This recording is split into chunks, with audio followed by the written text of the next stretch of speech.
Um, let's see here. Okay, what we'll do is, this is Mr. David Williams. We actually got a little form here we're supposed to fill out too. We can do that after, but let's see. I should get just on the corner there myself for the introduction. So okay. He's doing the interview. Right. So I just move it over this way just a touch. So, oops, yeah, okay. My name is Ernie Griffiths. I'm a member of the Palm Springs Air Museum and conducting an interview today of a veteran of World War II, Mr. David J. Williams, alias as Blackie. Blackie, now you can shift it. Blackie, we're delighted to have you with us. Thank you so much for joining us. Really appreciate it. Blackie actually has a very, very distinguished record in World War II and after, some of which even today continues to be classified. And it's actually on the internet.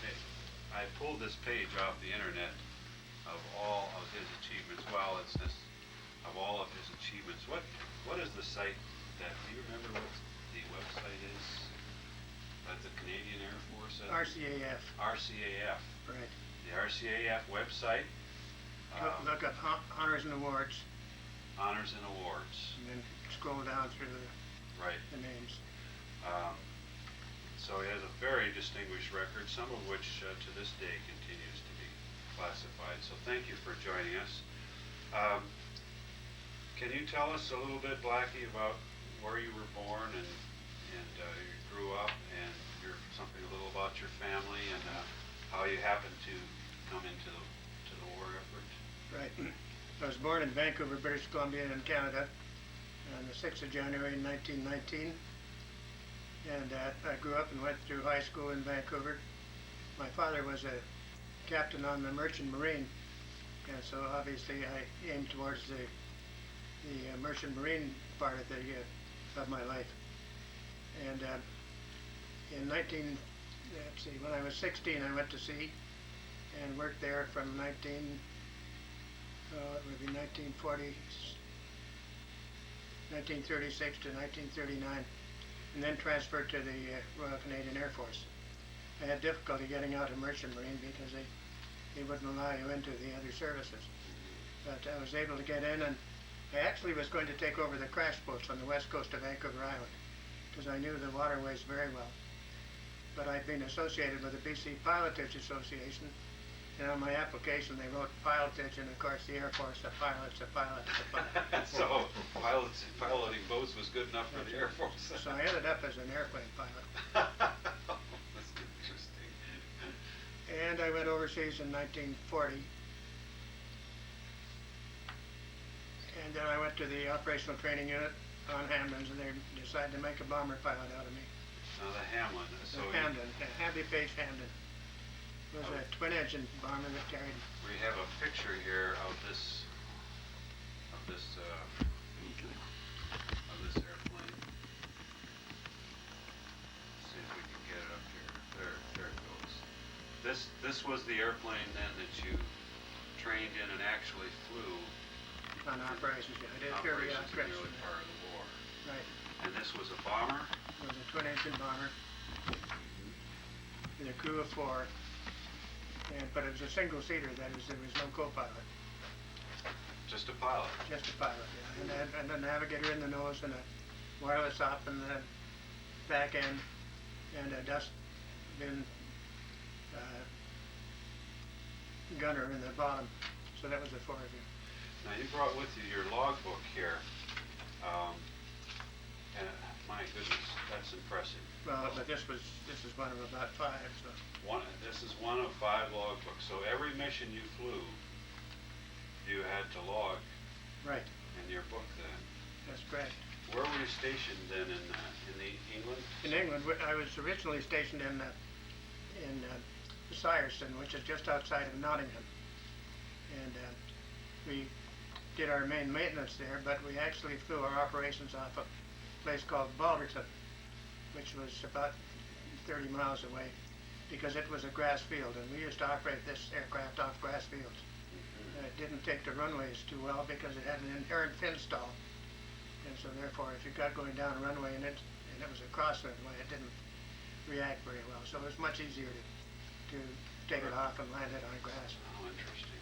But they were always awfully short, so the aircraft was a bad aircraft in that it suffered from the stabilized yaw, and if you kick the rudders out when you were down the stall, the aircraft virtually turned around and went in backwards. So we lost a lot of aircraft on takeoffs.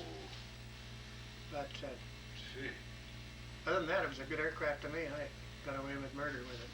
So it had a bomb load of what, 8 or 10 bombs? We carried normally 1,000-pound bomb and two 50s under the wing. And did it have guns on it to give you some protection? It Yes. looks like there's a gunner or something. That's right. There were two Vickers Vicker gas operated in the dustbin, which is at the lower rear. Oh, I see. That's what you call a dustbin. That's right. And two in the wireless op, which had a scarf ring so you didn't shoot your tail off. And then up forward, the navigator had a gun, but he could never get it out. And the pilot had a Browning, which the navigator didn't like too much because when you fired it, the hot shells landed up in the navigator's compartment. And so you trained then at this field in Balderton? no, I didn't train. I operated in You operated in yeah. Balderton. Right. So your first mission then was sometime pretty early in the war then? No, not really. Not really. No?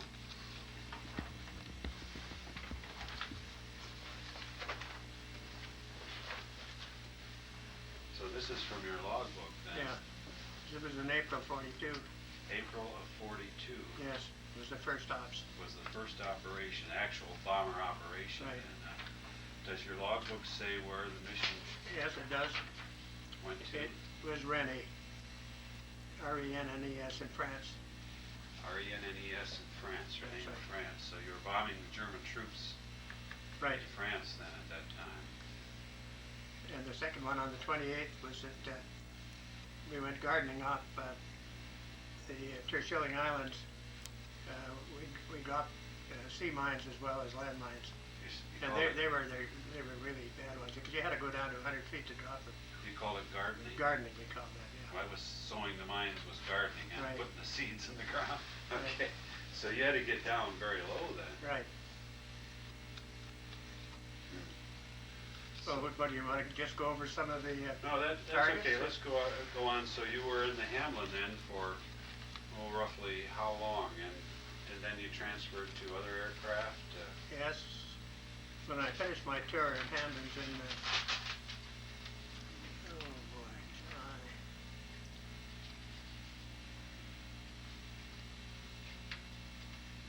It looks like you made a lot of missions in Hamlin's. Yes, I did, but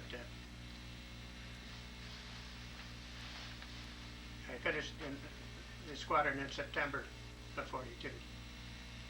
So you might have had 30, 40 missions or I more. did, in there. 30 plus. Did you encounter enemy or German aircraft Yes, in those missions? as a matter of fact, I did. A couple of them just going through here. Chased by a Junkers 88. This was when we were mining Keel Bay. And They actually fired at you? oh, yeah. No question about that. Keel Bay. Where, Kiel is up around Hamburg, up in the top end. you know, we've got this nice map here. Brooks, can we get on this area? Map? So you were flying, Right from about here. see if we can get this. Excuse me. Okay, so you were just, I'm in the, there we go, there yeah. you go. Okay, so you were flying out of about the center of England then. That's right, yeah, the lower part of And you were making missions kind of where around there then? mostly the Ruhr. This is not a very good map. Yeah. The Ruhr and also into Hamburg, which is in here, and then we go through Denmark. We chase the Tirpitz into the Baltic. So you came actually up in this area Yeah, right. then. So But- that's a long mission to fly out there and 8-hour mission maybe? No, about 6. 6-hour mission. Okay. So after the Hamlin bomber assignment, then what? Well, I won a DFC on Hamden. As a matter of fact, during Hamden's, I was on the first 1,000 bomber raid, which was at Cologne, and the second 1,000 bomber raid, which was at Essen. And they were big manufacturing bases up in the center of the Ruhr, and that's primarily what we used to do. Was that 1,000 Hamlins and B-17s? No, there was no B-17s. This was all RAF. This was all RAF. Halifaxes, Lancasters, just everything that they had in bomber Everything command. they had. Where is this, at daytime or at nighttime? Oh, at nighttime. Nighttime. And we did all of us at night. 1,000 bombers up there at night? That's right. With no lights on? That's right. Oh my gosh. Can you tell us anything about what it felt like to be up there amongst all those airplanes at night? Well, how did they formation them? They didn't fly formation. You just got over the target at a certain time, and the RAF figured that there's 1,000 to 1 that there would be a mid-air collision, and apparently it was about that. Because just to try and get that many people in the same place to hit each other is difficult. But we used to fly a lot lower. They were up at 20,000 feet, and we were normally flying about 10 or 11,000 feet. So they dropped off with their bombs and their incendiaries right through us. Right through you? Well, you mean my goodness, the bombs were passing you as they went down? It was Good. passing some of them, not me. I used to go out the north end of the targets and come in from the east because I figured that the Germans didn't really figure the Russians were going to attack them. So I figured that's the way to come in, and it worked very well. But we used to come in and do low level because primarily we had marshalling yards and train stations and things like that. That's what the Hamlins were for. I see. But with the rest of them put the heavy, they'd drop 20,000 pounders. The Lancasters? Yeah. Oh, yes. And incendiaries would come down by 100,000. And these cities that they clobbered were really clobbered. It was just unbelievable. The fires, you could see them for miles. My goodness. But whenever we went to a target up in the northern part of the Ruhr, we used to start out, the way you were briefed, you were told what the target was and the time over target. And so therefore you did your own navigating. You took off. We had our own flak maps from previous trips, and we knew pretty much where every gun was in Germany. And so we'd fly down to the Ruhr and keep all the cities awake with all the sirens going, and we'd run all the way up to the North Sea. And that was part of the deal, was to cut the production of their munitions down. So that's what we apparently tried to do. Seemed to do pretty well. Now, on this amazing list here from the internet site, it does say DFC presented at Buckingham Palace, 7 February 1943. What was the event that resulted in that? Well, we had a bombing raid on the castle, and just before we got there, we got attacked by a Junkers 88. But I was weaving so bad that he missed us, but he broke right in front of me. And I took the pilot's gun, which I had loaded with incendiaries and semi armor piercing, and I just hosed him with it, and he caught fire and exploded. So it's unheard of. I guess it was something like that shooting that down. However, the crew saw them crash. I was still trying to get to Castle. And I got a DFC, and the rest of the crew got distinguished flying medals. They were all NCOs. Was that who was that presented to you by then? By the King. By the King. Yeah. That was at that time. It was King George. King George. My goodness.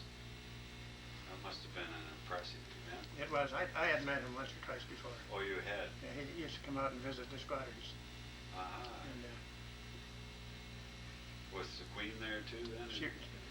Oh yes, she was at the Exeter, but she also came out to Syerston and visited. Rather an interesting story if you're interested yes, in it. Very interesting. I was just a kid pilot, and we used to get our aircraft refitted at Syerston, and so I was up doing a test on a new engine I had put in, and I got a call from the tower saying, if you'd like to beat the airport up, be my guest. You know, this is unheard of. Sure. So I proceeded to beat it up pretty well. But I always wondered if there was enough room between the hangar and the control tower to slide a hammer through.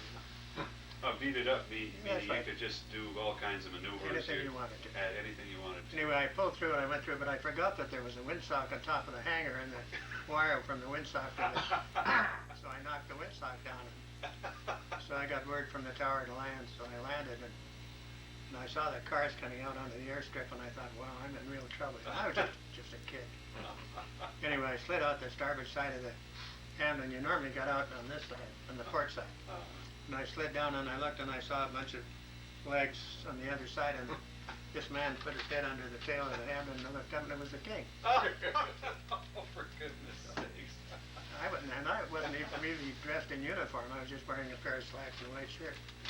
So he looked at me and by this time, of course, all the brass had come around the end and there was air marshals and admirals and all the rest. And so he said to me, were you the pilot of this aircraft? And I said, yeah. And he said, well, that was quite an impressive show. He said, do you normally knock the windsock down? And I said, no, sir, I sure don't.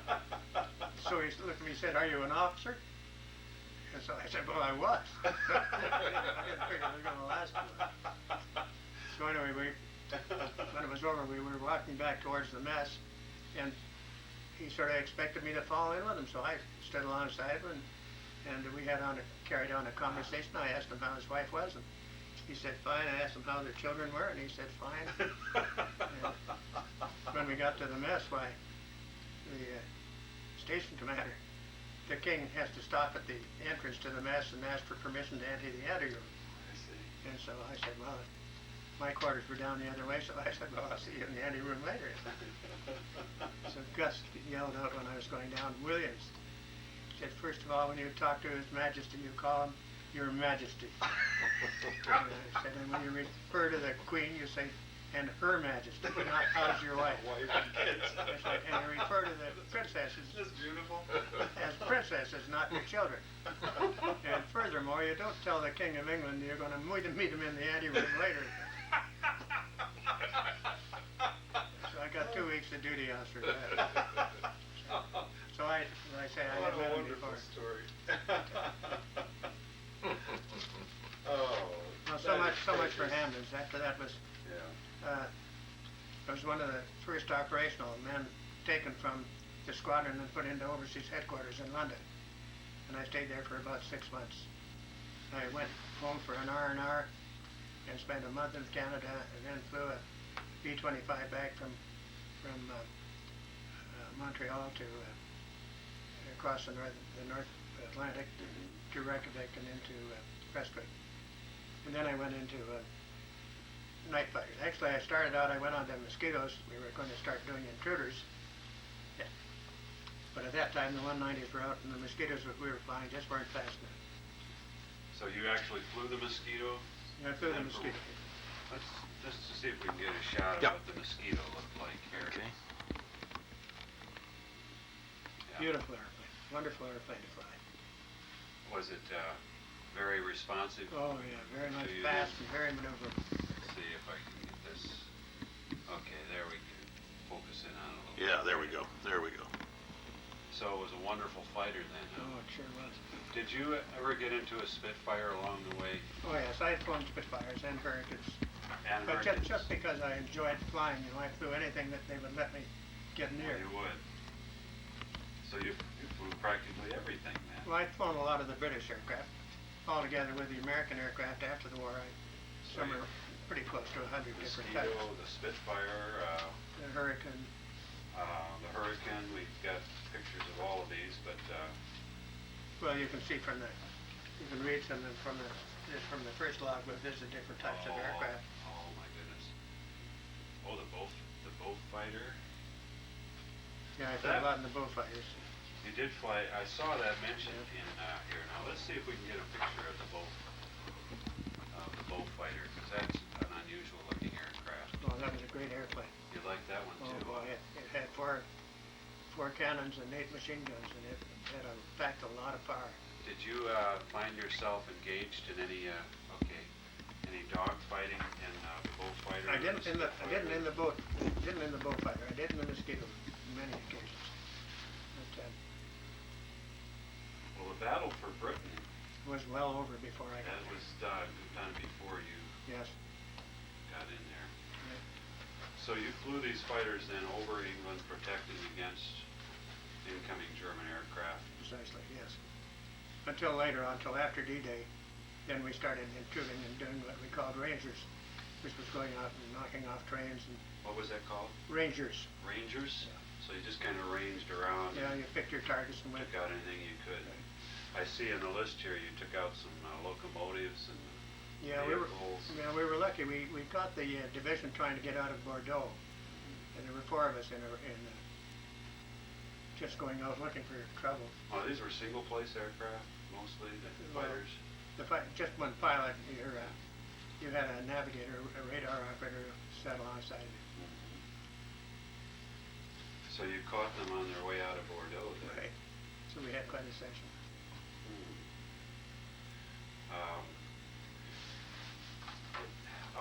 Of these several fighters that you flew, was there one that kind of struck you as a favorite that you particularly? Oh, the Mosquito was a beautiful airplane to fly.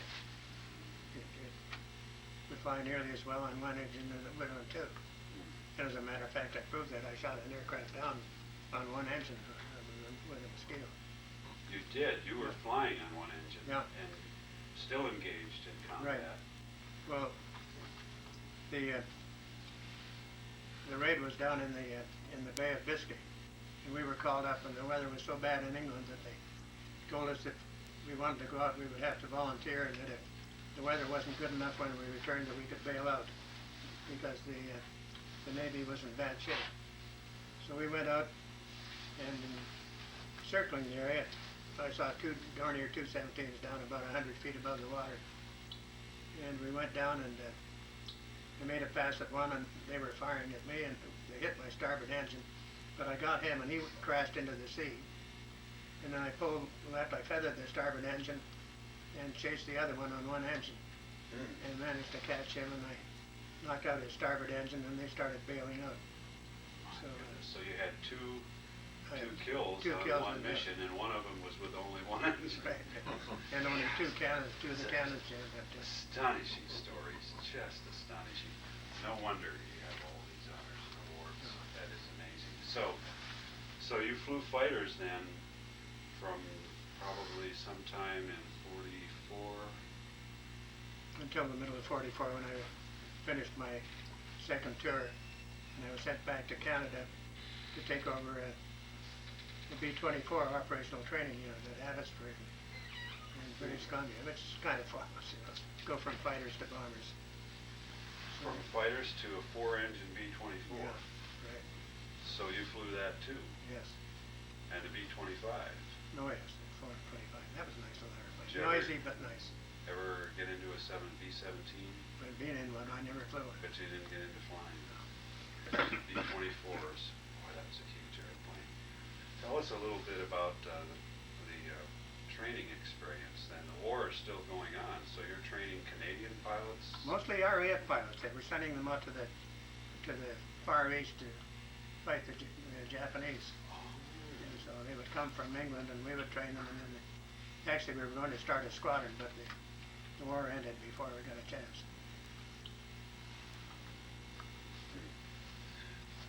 Okay, so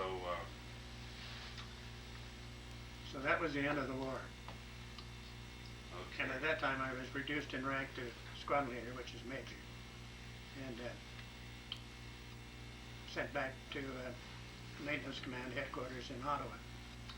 And I was there about 6 months, and I was fortunate, and I say real fortunate, to be selected to go to the Empire Test Pilots School in Great Britain, which is the most illustrious of all.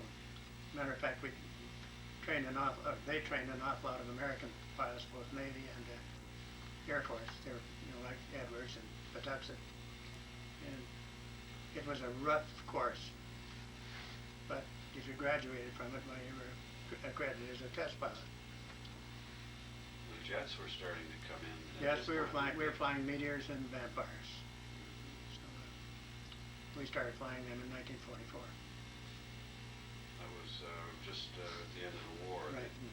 Well, they used them against the buzz bombs. Did you, I knew I wanted to ask that, did you ever happen to engage as a fighter or be sent up to chase any of the No, we never were. bombs? No. They say on the History Channel sometimes they actually went after them with fighters sometimes. Oh yeah, they did. The Typhoons used to take them on, and the Furies Did they really? and the Mosquitoes used to knock them down too. Did you ever experience while you were in England, actually the buzz bombs coming over? Well, we used to be in London when they hit London. Yes, That's what I wondered. Right. We've been hit a couple of times. What did that feel like? Do you have any recollection? Very frightening. I mean, it was just a big bang. You didn't know whether it was going to come down on top of you or not. But I was pretty lucky. So they were falling around you, but None of them. not on you. Right. Did you ever during this time have a contact with 10 Downing Street or any people? No. Okay. I remember I was just a lieutenant colonel. I was kind of a young punk. Number 10 Downing Street doesn't have very much to do with it. That's your friend of the king. Yeah, that's right, friend of the king. So, okay, are there any, let's stay focused for a minute on the war. I want to talk about the events after the war because your record after the war is just remarkable. But during the war, were there some particular kinds of events that come to mind, particular memories that you have of missions over Europe or missions or aircraft or experiences that stand out in your mind? Well, that's right. There are so many things, and it's so long ago. Yeah. It seems to me that I used to start out getting frightened when we got on the end of the runway waiting to find out whether we were to take off in the raid that night. You knew you were going to go when the little truck came out and brought the pigeons. We used to carry pigeons in there. Pigeons? Yeah, that's right. Little bird pigeons? Little bird pigeons. And they came from the pigeon cote. You put them in the back of the aircraft, and if you got crashed or shot down, you let the pigeons go, and they took the Brits where you were. Oh, no kidding. Absolutely. That's right. That's an interesting story. I've never heard that before. Do you? No, sir. That is amazing. So every airplane had a pigeon in it. During the time I was in Hamden, yes. And the other thing is that we were having so much difficulty with weather. We didn't have any standard letdown procedure. There was no beam approach. They had what they called ZZs. ZZs. That's ham radio out. That's right. Well, British will say Z for the end, or what you call Z. Yeah. And I often thought that the reason that they put the railing around the control towers is so the controller could get out, because our radios in the Hamden only had a range of about 5 or 6 miles. So if you called up and you were over Cottesmore, the guy went out in the tower and he said, okay, change pitch. So he changed pitch, and he'd say, I can hear you now, turn on a heading of like 360. So you'd get on that and he'd say, you're getting closer. Now go into a right one, turn and turn around, and he would actually talk you in through the clouds. And we'd get down and drop out about 500 feet, and then it wasn't the finest way to do letdowns. So he talked you through the clouds by listening to the pitch And the of noise your of the engine engine. That's right. out from his tower. You could tell when you're heading towards the tower because his voice would tend to rise. My goodness. But, well, let's see, what else to say? 5 or 6 miles. So once you got out over the channel or 20 miles from the airport, you're on your own. That's I mean, right. you could talk to your other Well, aircraft, but no, we never talked. Oh, you didn't We talk? had radio silence. no kidding. God, So we you never talked to the other aircraft. Never, ever. No. Even in the 1,000 bomber formations, never No, talked to anybody. Never talked to anybody.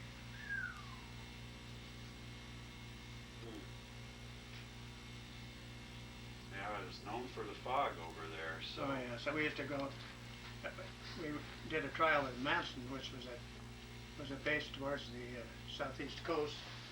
Right about here. Which really was a foggy area. This was right show us Right about here. see if we can, on the southeast coast. Doesn't want to focus for some reason. There, it's coming. There it is. Okay. Right, just right about here. And it really was always plugged in from the channel. And they put what they called Fido. They ran big channels down either side of the runway and filled it full of petrol and lit it. And it actually burnt the thing off. So you could actually come in when it was really socked in and actually land down that channel. You could see the runway. Worked not too bad during the daytime, but at night if you had to overshoot, once you pulled back in the cot after seeing all that bright lights, you were virtually blind. Yeah. So the only way we tried, when we only did the trials on them, I never did it on operations. But during the trials we used to wear one of those eye patches. When you made your run and you go around again, you take the eye patch off when you got up so you had at least one eye that See you what could was see. one eye. Right. And you had to find the airport to find the channel That's right. for starters. Correct. Goodness gracious.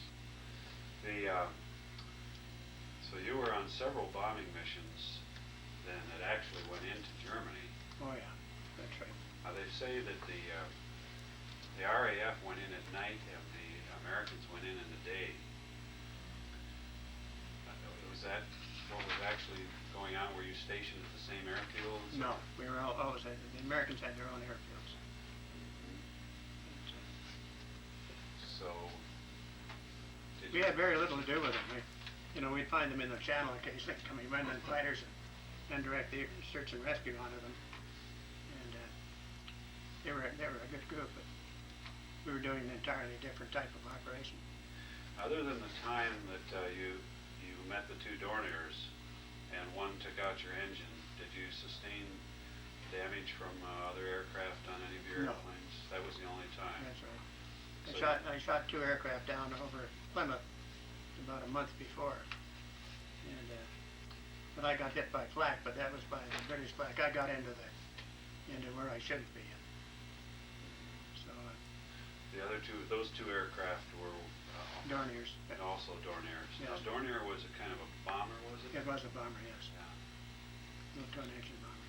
So you actually had four. Right, to your four. credit then. Right. And a Heinkel 177, which is a big bomber. You brought down one of those Yeah. too. Over the channel with a Mosquito. And that was about all the damage I did. Well, we got a few E-boats. At the invasion was put off because the weather was so bad and the E-boats were going up into Lime Bay, which is just close to Exeter.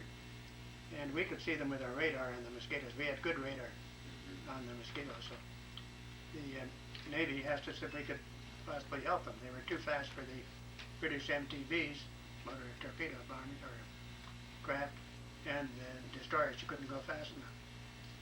So we said, sure, we'd go up and take a crack at it. Well, we went up and they put us onto the E-boats, and we dropped down. There was about 1,000 foot of ceiling. We carried some flares with us, and so we actually, it wasn't in the Mosquito. We borrowed Beaufighters because we couldn't drop flares out of the Mosquito. So we actually saw the three wakes of the E-boats in the water, and so we pulled down, and I went down, made a pass, and hit the center one, and it caught fire. And then I pulled up and dropped a flare, and Red Sutherland, my flight commander, he came in behind me, and they just opened up, and they gave him hell. I hadn't had a shot fired at me, so he dropped a flare, and I went around and made a pass at one of the other ones, and got a damaged on it, and pulled up and dropped a flare, and Red got all hell again. He got really shot up. Did he get out of there? Yeah, we both got out of there. But we got one confirmed and one damaged E-boat, which was the first time they'd ever been taken on by night fighters. That's a remarkable thing. No wonder you got a DFC. That's at least three first time, one time ever kinds of things that you were involved in. That's remarkable. You know, it seems like you have no sense of fear at all. I mean, you just... Well, I was scared all the time in bomber commands because you don't have very much control over it. You don't know what the night fighters are doing. You don't know when you're going to get into the flak, and you don't know if you're going to get dropped on from something above you. But fighters, I felt reasonably secure in, because you had your own fate in your own hands. So at this time, you're not even 30 yet. You're in your No. mid-20s. Yep. About 24. 24. Yeah, I was a lieutenant colonel. But that's primarily because everyone else got killed. And we had about the highest loss rate in the RAF. You did? Yeah, we had nearly 70%. We'd go out on the raid with 10 of us, and perhaps 3 of us would come back. This was quite common. Goodness. Yeah, not And good. you were flying missions every day? No. We wouldn't. Might only do them once a week or Once a week. Okay. whenever the weather allows. But we flew an awful lot of. I had more nighttime and weather time than I had day flying. So, and we weren't very good pilots to start with. We hadn't had an awful lot of training. So, What did your training consist of? Everything's going on, they just get you in there and throw you in a plane? well, put you into Tiger Moss basically, and so after about 6 or 7 hours, and then The Tiger Moth, was that a little biplane? biplane, That a was little open cockpit. Yeah. And then onto an Avroassin, which was a twin-engine enclosed aircraft, and from there overseas and onto Hamlin's. So Just like that. Just like that. You might have gotten your Hamlin, you might have had 20 hours in the air, 20 hours of training. No, I had more than that. Okay. Probably had 100 hours. 100 hours, that's not a lot, yeah. And you were commander of a Hamlin. Hamlin, yeah. My goodness, okay. All right.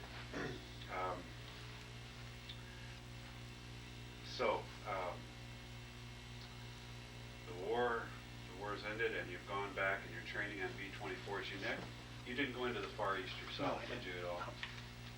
Okay. I went from there to the Empire Test Pilots College, and after that I went in as the chief test pilot at the Winter Experimental Establishment in the Yukon Territories. As the chief test pilot? Yeah.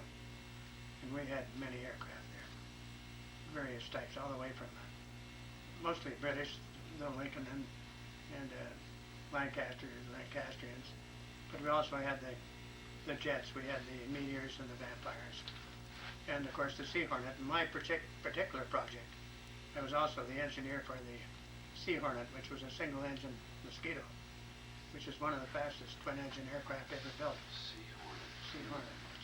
It's just like a small Mosquito, single-seater, and the Griffin engines, and it was a beauty. But, So what were you testing it for then? well, primarily, it had gone through the warm weather trials in the Indian, and they wanted to find out they had bonded the main spar between wood and metal. And when the temperature got down to 40 or 50 below, they wanted to know if it split. So we used to go up and full G on it and see if we could break it. We never did. See if you could break them. And if you did break them, you jumped out, That's right? right. You were in increasingly responsible positions as a test pilot and other kinds of, I think, looks like almost intelligence type activity, some of it, Well, not which really. you probably don't talk No. much about even now, but No, at the time, well, we were kind of jumping around a lot. right. From the test pilots, I went to staff college. From the Winter Experimental, I went to staff college, and then I went down to LeMay on B-47s attached to the United States Air Force. So you flew the 47? Yeah, I was an instructor in the B-47s. So, Can we talk about that a minute? Yeah. As what I've heard about the 47 is that it was a real cagey, tricky kind of plane to fly that was kind of fluky. Is that true? yeah, it didn't appeal to me very much, but then I don't like big airplanes anyway. But that one was a dandy, and I had a student who just seemed to hold it off too long, so we dragged number 6 engine on the runway.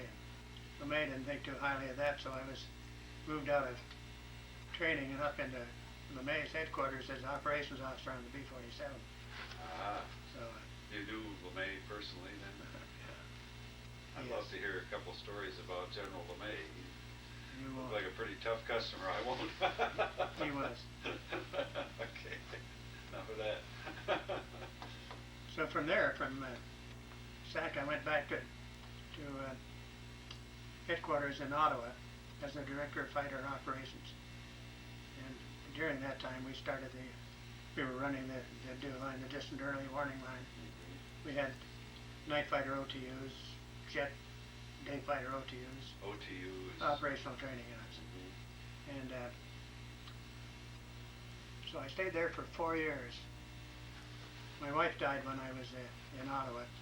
I had two young boys, and so I stayed there for a year, and then I was fortunate enough to marry my second wife, and she came with me. We went from there to a gunnery range in Chatham, New Brunswick, and from there I went overseas and got promoted to a group captain or full colonel.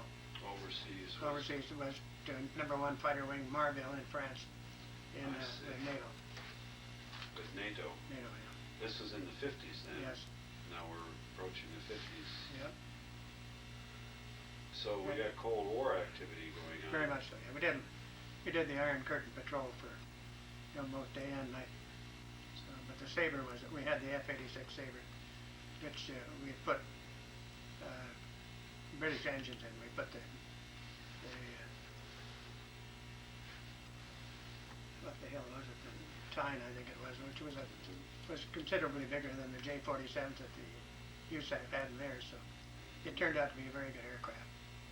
And I would think of all the aircraft I've flown, including the Mosquito, the F-86 was the finest. It was a pretty Oh, it was a pretty airplane. It was a beautiful airplane to fly. It would do anything.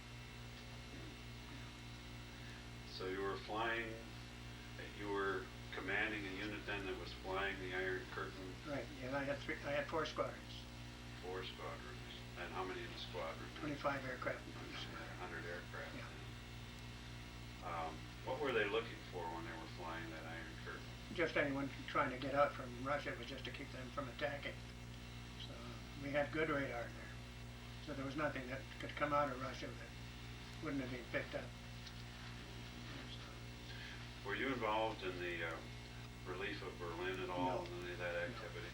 Okay, so you didn't fly missions No. protecting the planes or anything? No, they didn't need it. As long as they stayed in the alley, there was no. Border. Yeah. So, did anyone ever try to fly over there while your squadron was... No, but one night, going up for night flying practice, I was listening to the U.S. Armed Forces and listening to one of their whodunits and forgot to change when I went towards Berlin, and got a call from the radar saying, "You better get your ass out of there because you're being chased." Ooh. And I'd gone across the curtain. So You were flying personally? Yeah. So I dropped the nose and got out in a hurry. Oh my But goodness. that was just my stupidity. You know, Richard Bach, who's written so many wonderful books about flying, his first book was Stranger to the Ground, which was an F-86 flying over Europe during that very period of time. Yes. Doing that kind of thing. So then after that assignment,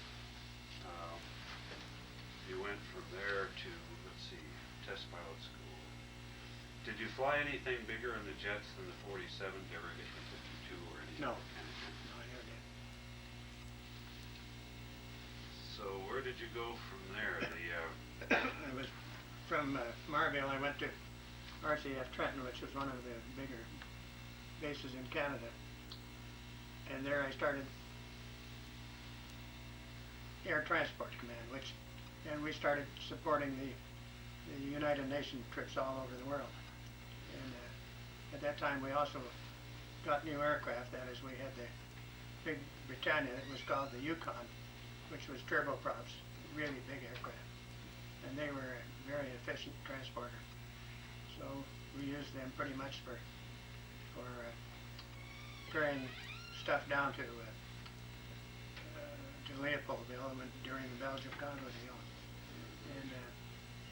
and we pretty much covered the whole world. We would do round-the-world trips. Oh, you would? Yes. And then I also had, well, there were so many things at Trenton. We also had search and rescue helicopters. We did the trials on the SA-16 up in the Arctic, landed the flying boat on the ice, and it was just, I just had an interesting career. And you were piloting in Yes. some of these Yes. events. Yep. Landing the flying boat in the Arctic, I had never heard of that Yeah. story. We put skids under the pontoons, just took them right down on the ice. We're fine. Clear up at the North Pole. then. Well, we didn't go quite that far north. North of Resolute Bay, which is pretty far north. Air Transport Command, that was the Canadian Yes. then? Yeah. Right. Ours was MATS, I think, military. That's right. Yeah, Yep. my assignment was at MATS. Was it? And 57 to 61. Okay. So then Air Transport Command, and that was been now we're in the late 50s, maybe in the early 60s. 60s. 60s, yeah. And, let's see, Korea came up somewhere in there. Did you ever get No, I involved? never got involved in that. At that time in the 60s, it was prior to the Cheyenne Mountain being built, so they wanted to find out whether they could put a heavy radar underground, so we put a place in at North Bay, some 600 or 700 feet underground, and I was operations officer during the building of that. And that's how I got into NORAD. Oh, I see. Did you ever get into Cheyenne Mountain? Oh, yes. Really? That's a rare opportunity. Yeah, that's very interesting. That's in Colorado there, isn't Right, it? yep. Colorado Springs area. Anything you can tell us about that? No, we used to hear a lot from them because I went from North Bay to, as the Canadian commander of the Seattle sector. So we reported directly to Colorado Springs. And we had all the radars from Alaska down nearly to southern Oregon. And you were commander of that whole Yeah. area. Right. And we had, the Canadians had CF-101s, and the Americans had 102s. And so I was lucky, I had been flying 101s. I got checked out on the 102s and the 106s. Now the 102 was the Delta wing, wasn't Yeah. it? Oh gosh, that was a beautiful It was a nice airplane. airplane. Ah, We kind of took over from the Sabre, from the 86. I used to watch those take off at Travis, and it just seemed like they would just stand on their tail Yeah, and well, just they go did. right straight up. So you flew those too? Yes. What aircraft then, after the 102s, kind of, do you remember flying kind of up to the point at which you kind of stopped flying? 106. The 106? It was a beautiful airplane, yeah. That was the end. I never got operational on it, but I flew it quite a bit. And it was a beautiful airplane. So that was pretty much the end of my flying career. Well, when you were up there at 60,000 feet in the 106, what did you ever think of? What does the world look like from up That I there? was 10,000 feet too high. Because at 50,000... That's the first thing you'd think of. Well, 50,000, if you break the canopy, your blood boils so you die, so 60,000 wouldn't be too smart. No, we didn't go above 50. Okay. What did you ever think of when you were flying up there at 50,000 feet? What a wonderful life it was. Ah, I knew it. That's the spirit. Good for you. That's right out of Richard Bach. So, when your flying days kind of came to an end, that would have been probably in the late 60s sometime. In 70, yeah. I retired in 70. Said 1970. Yeah. And retired from, what assignment did you retire from? From the CO still at was the 25th Air Division. By that time, they changed it from the Seattle sector to the 25th NORAD Division. And I was deputy commander of that. So these were radars and flights, Yes. chasing incursions into airspace and that sort of thing. Absolutely. Yeah. Bit by bit, stories come out about those kinds of things that were kept secret, in the files about incursions into airspace. It sounds like you had the area up around Alaska where we would expect possible missiles coming over the pole and Right. stuff. Did you? Well, of course, the dew line was going at that. There's just an early warning, pretty much looked after that. By the time they got down to the stateside radars, why we pretty much knew where they were and where they were coming from. But there were no missiles that I know of that came over. Do you remember any incursions of unidentified aircraft? Oh, well, there were many aircraft got off course. We'd go up and identify them. But that could be airliners or Yeah. anyone else. Okay, now I'm going to ask you the key question. What about UFOs? Because you guys were watching. Can you talk about that? I can, but I'm afraid I can't help you a hell of a lot because I only have my own opinion. Where can I start? The first time I guess I got involved in it was one of my test pilots from the Yukon was a very experienced test pilot, and he and the chief engineer for Rolls-Royce were driving from Edmonton down to Calgary, and they're on one of the back roads through the mountains, and they saw something come up, and it kind of headed towards them, and they didn't know what it was. So, well, he stopped the car and he said, "Did you see what I saw?" And the guy said, "Yeah, what was it?" He said, "I don't know."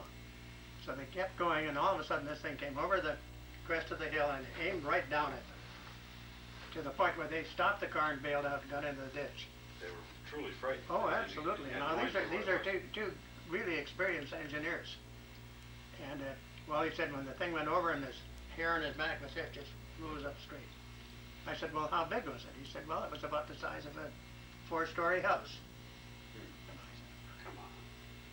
So anyway, when he went down, they reported it to the RCMP in Calgary, and then the papers got news of it and made such a fiasco of it that he just wouldn't talk about it Yeah, anymore. it was embarrassing to him. That's right, because nobody believed him. I have actually flown through blips. Flown through blips on With the radar. That's right. When the radar says there is a unidentified object in front of you, and I've had it on the radar, and it just disappeared. We've flown right through it, and this happened over several places in the western United States. In the western states. That's right. Not just way up in No, Canada. just right over Oregon, particularly the one I'm thinking of, and nobody could explain it. And the more people you talk to, the less they seem to know about it. I have a very ridiculous opinion as to what it is. I've got a feeling that it's ionized matter that can actually give you a return because it's got mass in it, but it can change. But that's only my opinion. And it's never been substantiated, but you're going to have an idea about something. Yeah. You know, it was over Oregon in the late 50s when that first group was reported of unidentified objects around Mount St. Helens, I think, or somewhere up there. But you know, the Air Force had the Blue Book on that subject. I suppose every government in the world had its own kind of comparable Blue Book. Did you ever stumble onto anything like that in the Canadian Air Force? No, the only time is that one time I was flying from Vancouver to Ottawa, and I ran into clear air turbulence in an absolute clear sky, to the point where I lost control of the aircraft. I was flying at about 35,000 feet. And I landed at Winnipeg, and I reported it, and nobody seemed to know what it was, and I had the aircraft checked, and it seemed okay. And I finally heard from one of the chief weather men in Winnipeg saying that I'd got just into straight shear effect, and that's what it caused it. And I virtually lost control of the aircraft. Absolute clear air, Clear air. There wasn't a sign of anything. and there was a shear.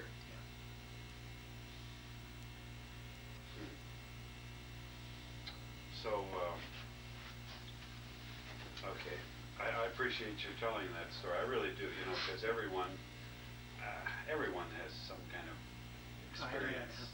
and they all add up to something. I mean, who knows?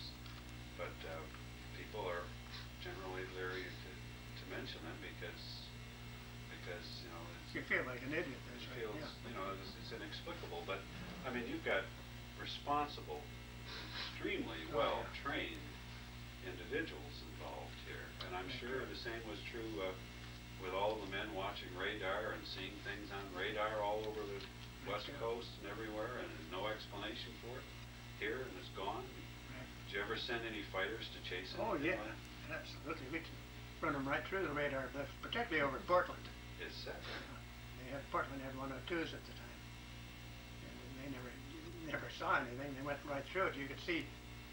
I had the scope in front of me in Tacoma, sitting and watching it. Saw the blip and saw the fighter go through the Right area, through and the blip? Nothing. nothing. And the blip disappeared. So.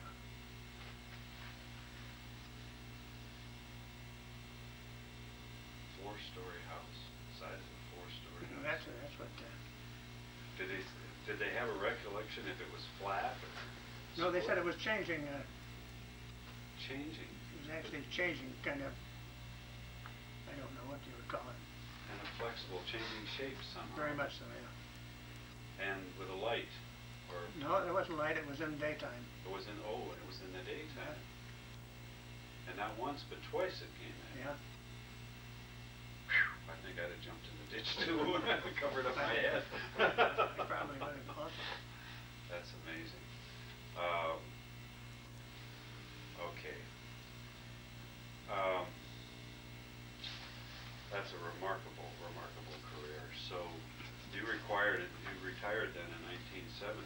Yes. I noticed on here that you had a Henkel 177 Yeah. that you took down. Hmm. That was a bomber. That was a German bomber, yeah. That was the big one I talked about. We Oh, shot that it was down over on the channel. Yes. Oh, okay. Okay. There's a fella named here, Kirk. Yeah. Can you tell us anything about? He was my AI operator, and one of the finest. That's Kirk. Let's. The man on the steps. That's On the us taken steps. by a mosquito. And that's you down on the other side? That's right. With the mustache? Yes.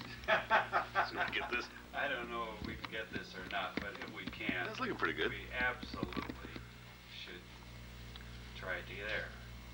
We absolutely should try to get this. Can you Just back having it a- up just Yeah. up the other way?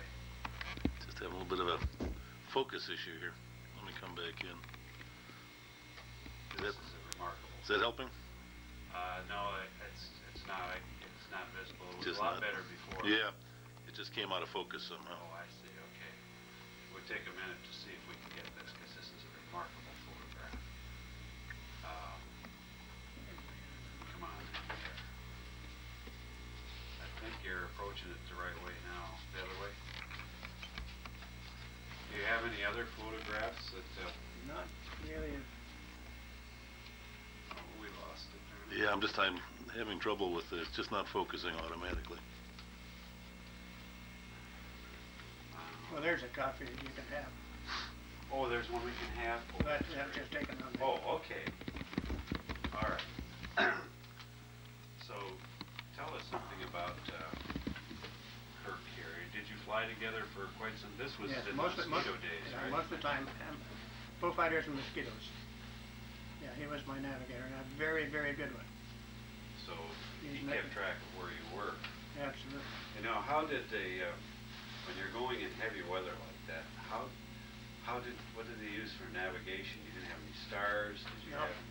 I mean, it was strictly Just radio DR. navigation. No radio. No radio. No. Straight direct DR. Direct line of sight then. I mean, you see a tree here or Well, here no, or you there. were higher than that. You were mostly in cloud. You're just dead reckoning. That's it. That's it. And then let down, and you usually weren't that far out, then you could find out pretty much where you were. So he had to have a real sense of the territory you were flying Oh, over yeah. and the landmarks and No, he was very good at it, yeah. As a matter of fact, on the last one, when we came back from from the Bay of Biscay deal. I figure he saved our lives because coming back on one engine, we had to stay below the clouds, and the clouds were about 300 or 400 feet. My goodness. And we flew all the way from Biscay up and hit the southeast coast of Devon. And Kurt, who had flown out of there before he came with me, said, I recognize that. He said, Perdanic's right at the top of that cliff. So I just pulled up over the top, headed down, and there was an airport.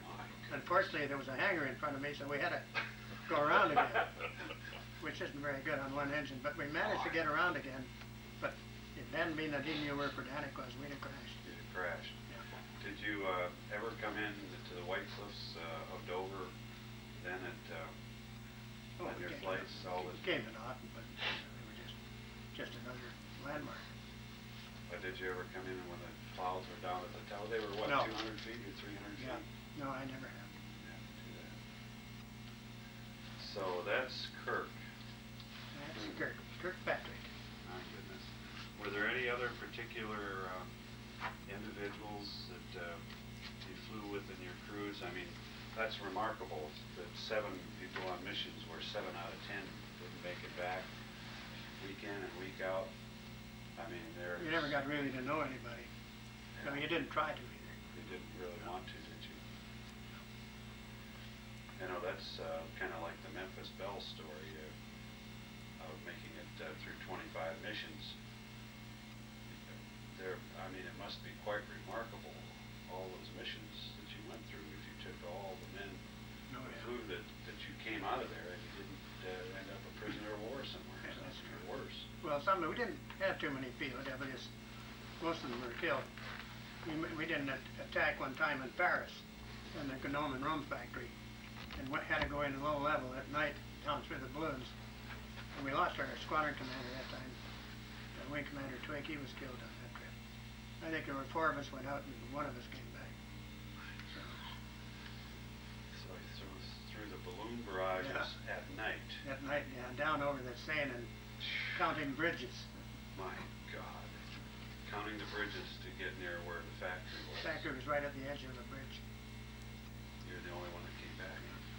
from that trip, yeah. Was that But I say there were only 4 of us, so. that was the bombing trips Yes. in the early days of the war, the early time of the war. My goodness. You wouldn't even know hardly. I mean, it was just like that. Yep. Well, he was counting as we went down, you know. Hamlin didn't fly that fast. We only did 125, 130 miles an hour with a bomb load, so that's not that fast. So we're sauntering down the Seine. Now, these balloons had, what, cables? Cables on them, yeah. And the cables really would take off a wing if you... Not so much on the Hamlin. The Hamlin had balloon cutters on the leading edge of the wings. Balloon cutters? Yeah. If you ran into a wire, it slid into this balloon cutter, and an explosive charge went off and knocked a chisel through it and cut the wire. That's amazing. Never heard that story. Isn't that astonishing? So you could usually tell Hamlin engineers, that is the ones who put spark plugs in and whatnot, they usually had 2 fingers missing on this end because we didn't have any anti-icing, and they used to put kind of a grease on the leading edge of the wing, which broke the ice up before it loaded on the wing. It'd be techniques somebody put their hand on the wing and slide it into a balloon cutter. Take off their fingers. Right.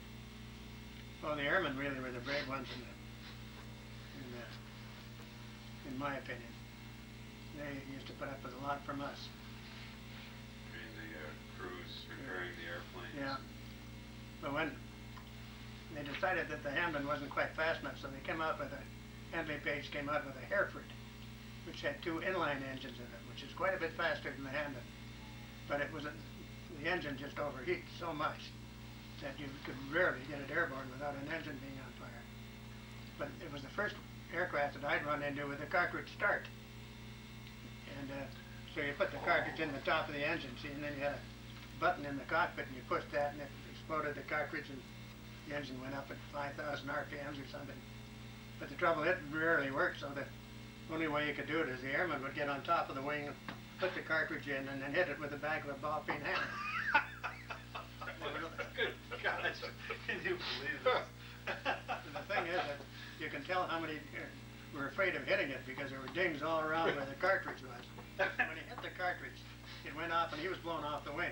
He just slid off the wing and on the ground. So My goodness. he was damned if he did, and he was damned if he didn't. But now they were. My goodness. We had great mechanics. You know, I'd never heard of an aircraft that started by the cartridge until I saw that movie Flight of the Phoenix. Mm-hmm. And they started with a cartridge. And that must have been the only airplane that ever started. Oh, with it. no. No? I- Spitfires had them. The Spitfires started Right. with a cartridge? Yeah, the Spitfire and the My gosh. Spit 21, I think it was. You had about 5 starts you could get with it. So, and there was something else. I think the Tempest had it too. Had a cartridge. Yeah. That's amazing. So they were pretty tough customers themselves, the airmen. They were a great group. They keep things flying that shouldn't have been flying. So, in the end, you actually never got shot down. No. Never ended up crashing. Oh, I had a couple of crashes. Yeah. Tell me about those. Well, just come in, land too hard after being shot up and break the tail off. Something like that. And a Beaufighter lose an engine and crashed into the trees. And the other one, Beaufighter Bow 2, which had the Merlin in it, which wouldn't fly on one engine. And managed to crash on the runway with that. So. Other than that, nothing important. Well, I had a crash. Right. I had a crash in Gibraltar. I crashed a T-33 there, and but I lost I got a fire in the engine and went into there, and they didn't see me, and they opened the. Well, I don't know if you know Gibraltar, but the main highway goes right across the middle of the strip in Gibraltar, the one that goes down to the North Africa. So I followed a meteor in there, and as soon as the meteor passed, the guy opened the gate and all the traffic went through. When I touched down, I swung to miss a bus, but I hit a kid on a bicycle and we crashed off into the wild blue yonder. I didn't even know there was an airfield there at Gibraltar. Is it right on the coast there or something? Yeah, right just across the bay from Spain. Yep. So that was the only time that I hurt anybody. Well, that's a remarkable story. My goodness. Seems like a you long went- time ago. Yeah, I'll bet it does. That's remarkable. That's a lot of years and a lot of action. And a lot of remarkable, well, we'll use the word heroic. That was some heroic stuff there, Blackie. Well, Congratulations that you made it through. thank you so much. Delighted to have you talk with us. Okay. All right. Is there anything else that you can think of that you'd like to tell us about? Only how good the Americans were to us after we got a B-17 crew that was having difficulty, had been shot up and wasn't able to get back to their base, so we took them onto one of our bases with us, and they landed and we got the wounded crew members off, and the pilot said, well, is there anything that you characters need? And we said, we haven't got enough Mae West to go around. We were flying over water all the time without Mae West. So they said, fine. About 2 days later, a couple of B-17s came over and the doors opened. They must have dropped 50 of them on the base. So they were good to us. And another time when we found the Yanks and the dinghies, they came over and said, is there anything we could have? And we said, well, we kind of like some of your food because the British didn't really feed the best in Europe. So they came over and they must have dropped 50 pallets of Spam. Oh. So we really enjoyed that. We love Spam. So no, they were good to us. Great bunch. The Spam was, despite all the jokes that people make about Spam, that got us through. Oh, it sure helped. I still enjoy it. Yeah. Well, thank you so much. Those are amazingly valuable documents you have there. The photographs, the logbooks. I hope when the time comes that you will consider donating those and putting them with this video and the historical documentation of this. The Library of Congress has now engaged with Palm Springs Air Museum because they know we have these videos, these documents, which they have never seen. Right. And so they're helping us preserve these documents for future reference. So, well, thank you so much. Here's something you might be interested in, which I got from a British historian. Can we make a copy of this? Sure, if you want. Aha. Researching German bomber operations. Okay, so this is just this last spring. This is when I heard from him, yeah. Yeah. So I sent him a reply that reaches the next sheet. Records, edition, kills, unit, flying officer, Meegan. He was one of my flights, but he took a Beaufighter there. I don't know what happened to him. So you told him the story, yeah? Yeah, but I told you the story. The last one is as a result of. Oh, yes. It actually gives the names of the. It does, the names of the Germans that were involved there, which that's probably the first time you ever saw those, Right, huh? it was. Oh, interesting. So he had both sides of the story. Yep. For goodness sakes.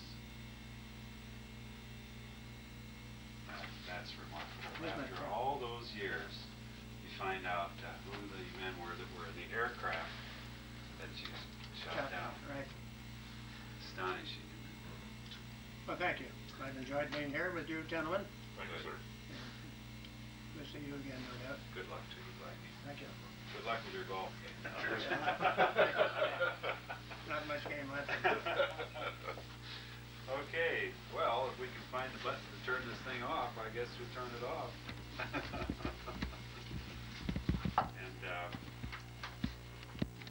And then we want to give you one of these tapes. To take Someday, with you. send it up sometime.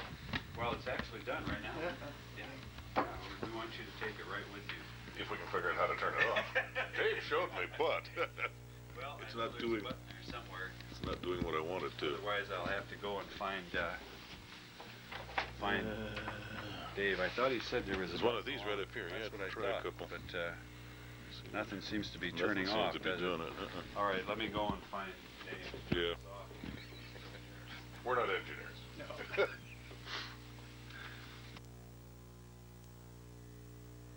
Side, wasn't it? I just hit the record button. Yeah. Oh, okay. Now, he said there's You're gonna get a kick out of this.